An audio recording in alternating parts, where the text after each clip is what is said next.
पिछले 12 घंटे के अंदर अमेरिका, ईरान, इजराइल से जुड़े जितने अपडेट्स हैं वो मैं आपको बताऊंगा। देखिए, पूरे दुनिया के मन में, पूरी मिडिल ईस्ट से लेकर तमाम जो देश हैं उन सब के मन में सिर्फ एक ये सवाल है कि क्या ईरान और अमेरिका के बीच जो एमओयू साइन हुआ है वो क्या कंटिन्यू हो पाएगा, क्या उस पर बातचीत आगे बढ़ पाएगी, या फिर एक बार फिर मामला जंग की तरफ जाता दिखाई दे रहा है। देखिए, जो डेवलपमेंट्स हो रहे हैं वो इस ओर इशारा कर रहे हैं कि दोनों कोशिशें हो रही हैं। एक तरफ डिप्लोमेटिक तरीके से मामले को हल करने की भी कोशिश हो रही है और पर्दे के पीछे से कई अरब देश, सऊदी से लेकर यूएई से लेकर इजिप्ट से लेकर कतर, ओमान, कई ऐसे देश हैं जो पर्दे के पीछे इस कोशिश में लगे हुए हैं कि दोबारा जंग ना हो। लेकिन उसके बावजूद नेतन्याहू, इजराइल समेत तमाम एक ऐसी बड़ी लॉबी है जो इस मामले को फिर जंग में धकेलना चाहती है, मिडिल ईस्ट को जंग में धकेलना चाहती है। आखिर इसके पीछे क्या प्लान है, हम आपको यह बताने की कोशिश करेंगे। लेकिन सबसे पहले शुरुआत इस वक्त की बड़ी खबरों से। देखिए, इस वक्त की जो सबसे बड़ी और सबसे अहम खबर है, एक तरफ जिनेवा में ईरान और अमेरिका की बातचीत शुरू होने जा रही है। ईरान का डेलीगेशन जिनेवा पहुंच चुका है। पाकिस्तान और कतर का डेलीगेशन जो है वो भी जिनेवा पहुंच चुका है। अमेरिका का डेलीगेशन वो भी जिनेवा में है। Jared Kushner, Steve Witkoff, JD Vance, America के उपराष्ट्रपति, सब इस बैठक में मौजूद होंगे, ऐसी कोशिशें चल रही हैं। अब देखिए, इसी बीच एक तरफ जिनेवा में बातचीत का दौर और दूसरी तरफ लेबनान में भयानक जंग छिड़ी हुई है। हालात ये हैं कि अमेरिका ने लाख कोशिश की कि किसी तरह से नेतन्याहू को रोका जाए, इजराइल को हमलों से रोका जाए, लेकिन उसके बावजूद नेतन्याहू किसी की बात सुनने को राजी नहीं है। और अब हालात ये हैं कि लेबनान में एक बड़ा ग्राउंड ऑपरेशन हो रहा है, आमने सामने की जंग हो रही है। लेकिन इसी बीच इस ऑपरेशन में बड़ा झटका लगा है इजराइल को। इजराइल के पिछले 48 घंटों में कई सैनिकों की मौत हो चुकी है, टैंक तबाह हो चुके हैं, कई गाड़ियां जो इजरायली सेना की गाड़ियां हैं उन्हें तबाह कर दिया गया है। देखिए, जो अभी लेटेस्ट हमला हुआ है वो कफार तेबनत इलाके में हुआ है। यहां पर हिजबुल्लाह ने बड़ी ड्रोन स्ट्राइक की।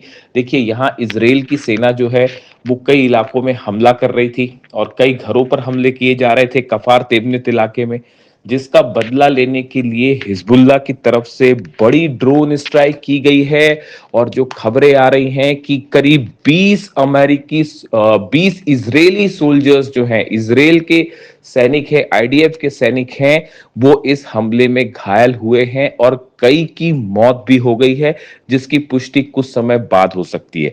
देखिए, कफार तेबनत ये वही इलाका है जहां पर करीब 48 घंटे पहले ही मरकावा टैंक्स तबाह कर दिए गए थे।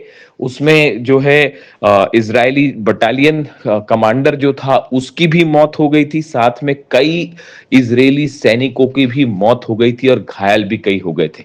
यानी कफार तेबनीत वो इलाका है जहां पर इजरायली सैनिकों की लाशें भिज गई हैं और इजरायली सेना का ऑपरेशन बुरी तरह से फेल होता दिखाई दे रहा है। इसका नतीजा अब ये भी सामने आने लगा है कि कई इजरायली सैनिकों ने, कमांडर्स ने ये कहना शुरू कर दिया है कि लेबनान में जो ऑपरेशन हो रहा है इजराइल का, इसकी कतई जरूरत नहीं है और इसे बंद कर देना चाहिए। यानी इजरायली सेना में बगावत के सुर भी देखने को मिल रहे हैं। इस तरह की खबरें भी सामने आने लगी हैं। इसके अलावा देखिए, नबाती वो इलाका है जहां पर एक बार फिर बीती रात इजराइल की तरफ से हमले किए गए और चंद मिनटों के अंदर ही यहां पर स्ट्राइक में 16 लोगों की, 16 लेबनान के नागरिकों की मौत हो गई है और लगातार यहां पर घरों को निशाना बनाया जा रहा है। लेबनान का कहना ऐसा है, हिजबुल्लाह का कहना ऐसा है कि जो सिविलियन इंफ्रास्ट्रक्चर है उसको नुकसान पहुंचाया गया है और आम लोगों को निशाना बनाया गया है, जिसमें 16 लोगों की मौत हो गई है। अगर आप पिछले चंद दिनों की बात करें तो इजराइल के हमलों में 200 से ज्यादा लेबनान के लोगों की मौत हो गई है, खास तौर पर दक्षिणी लेबनान की अगर बात की जाए। ऐसे हालात में अब हिजबुल्लाह की तरफ से भी करारे पलटवार शुरू हो गए हैं, माइन से हमले किए जा रहे हैं। कल जो मरकावा टैंक्स की धज्जियां उड़ी थी, इजराइल का मरकावा टैंक जो है, कई मरकावा टैंक कल तबाह कर दिए गए हैं। देखिए खबरें इस तरह की हैं कि एक मरकावा टैंक तबाह हुआ है, लेकिन आप देखेंगे थोड़े समय बाद ये खबर सामने आएगी कि कई मरकावा टैंक्स की धज्जियां उड़ा दी गई। पहले इजराइल की तरफ से कहा गया कि ये एक्सीडेंट है, जबकि हकीकत ये नहीं है। हकीकत ये है कि माइंस लगा के हिजबुल्लाह ने इजराइल के मरकावा टैंक्स को बुरी तरह से क्षति पहुंचाई और तबाह कर दिया। इसी हमले में कई इजरायली सोल्जर्स जो हैं वो जिंदा जल गए। देखिए हालात ये है कि लेबनान में अब आर पार की ग्राउंड वॉर जो है वो शुरू है। नेतन्याहू ने साफ कह दिया है कि किसी भी सूरत में हम अपनी सेना को वापस नहीं बुलाएंगे, और ऐसे में अब गुस्सा फूटा है ईरान का। ईरान ने, पहली बात तो देखिए 3 खबरें हैं इस पूरे मामले को लेकर, इसको साफ समझिए। जिनीवा में जो ईरान बातचीत को पहुंची है डेलीगेशन की टीम, गलीबाफ साहब उसको लीड कर रहे हैं, ईरान की संसद के स्पीकर। ईरान ने साफ कर दिया है कि ये जो बातचीत जिनीवा में होगी, इस बातचीत में सिर्फ ये चर्चा होगी कि लेबनान में जंग रोकी जाए। इसमें किसी तरह के टेक्निकल मुद्दे पर कोई बातचीत नहीं होगी, जो कि एमओयू में कही गई थी कि 60 दिन की बातचीत होगी, जिसमें तमाम न्यूक्लियर मुद्दे समेत तमाम टेक्निकल मुद्दों पर बात होगी। लेकिन ईरान ने कह दिया है कि हमारी बात फिलहाल सिर्फ इस बात पर होगी कि कैसे इजराइल के हमलों को लेबनान में रोका जाए। इसकी पूरी जिम्मेदारी अमेरिका की है, और अगर अमेरिका इसको रोकने में नाकामयाब होता है तो बातचीत फौरन रोक दी जाएगी। ईरान के सुप्रीम लीडर मुस्तफा खामेनी की तरफ से यह संदेश है डेलीगेशन टीम को कि अगर लेबनान पर हमले नहीं रोकते हैं तो बातचीत को रोक दिया जाए, डील से वापस आ जाइए। यह साफ संदेश है ईरान के सुप्रीम लीडर का। यह बात हुई डील को लेकर, यानी जिनेवा में भी ईरान अपनी शर्तों पर बातचीत कर रहा है। डील तो बहुत दूर की बात है, डील तो 60 दिनों बाद क्या होगी वो बाद में देखा जाएगा। लेकिन हकीकत यह है कि जिनेवा में बातचीत के लिए भी ईरान ने अमेरिका को अपने घुटनों पर ला दिया है। अमेरिका की तरफ से पिछले 48 घंटों में कोशिशें होती रही, पाकिस्तान के जरिए, कभी कतर के जरिए, सऊदी के जरिए, कि किसी तरह से जिनेवा में ईरान से बातचीत शुरू की जाए। इसके लिए अमेरिका लिटरली गिड़गिड़ाता रहा। इसके लिए सही शब्द गिड़गिड़ाना है। यानी आप देखिए, जंग में ईरान की शानदार जीत हुई है, और अब ये जो बातचीत होने जा रही है इसमें भी अमेरिका घुटनों पे है। इससे बड़ी शर्मनाक स्थिति अमेरिका की विदेश नीति और डोनाल्ड ट्रंप के लिए नहीं हो सकती। अब देखिए हालात ये है, जिनेवा में ईरान का स्टैंड साफ है कि हम सिर्फ ये बात करेंगे कि लेबनान पर पहले आप हमले रुकवाइए नेतन्याहू से। ये बातचीत के लेकर बात हुई। अब आप ईरान की सेना की तैयारी सुनिए। जो खबरें आ रही हैं ईरान से, ईरान की सेना बड़ी स्ट्राइक के लिए तैयार है इजराइल पे, और जो खबरें हैं उसके मुताबिक अगर अगले 2 से 3 दिन के अंदर हमले लेबनान पर नहीं रुकते हैं तो ऐसी स्थिति में ईरान की सेना प्रीएम्प्टिव स्ट्राइक की तैयारी में है। एक बार फिर इजराइल पर मिसाइलें बरसा दी जाएंगी। ये तैयारी है ईरान की सेना की। जो मिसाइल बेसिस हैं उनको तैयार कर दिया गया है, लॉन्च पैड्स तैयार है, खैबर मिसाइल्स तैयार है, और साफ संदेश है कि अगर लेबनान जो बातचीत जिनेवा में होने जा रही है, अगर इसके बाद भी नेतन्याहू नहीं मानता है तो मिसाइलों से नेतन्याहू और इजराइल की सेना का इलाज किया जाएगा। ये कहना है ईरान की सेना का।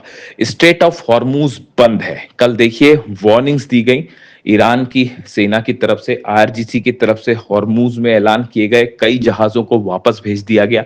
ये कहा गया कि अभी स्ट्रेट ऑफ हॉर्मूज बंद कर दिया गया है, जैसे लेबनान पर हमले हो रहे हैं उसके बाद स्ट्रेट ऑफ हॉर्मूज को बंद कर दिया गया है। अगर आप आगे बढ़ेंगे तो जहाजों को तबाह कर दिया जाएगा, जिसके बाद डोनाल्ड ट्रंप के पैरों तले जमीन खिसक गई है। अमेरिका की तरफ से दावे हो रहे हैं कि स्ट्रेट ऑफ हॉर्मूज खुला हुआ है, लेकिन हकीकत यह है स्ट्रेट ऑफ हॉर्मूज में परिंदा भी पर नहीं मार सकता इस समय ईरान की सेना की इजाजत के बिना।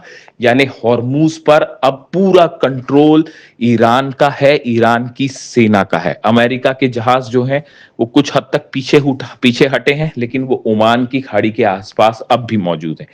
जितने ऑयल टैंकर्स पिछले 48 घंटे में निकले हैं वो सारे के सारे ईरान की परमिशन से निकले हैं, ईरान की उन पर नजर है। और बड़ी मात्रा में जो तेल बाहर निकला वो ईरान की निगरानी में निकला है। लेकिन अब जिस तरह से हमले जारी हैं लेबनान पर, उसके बाद जो है ईरान का गुस्सा देखने को मिल रहा है और ईरान ने स्ट्रेट ऑफ हॉर्मूज को बंद कर दिया है।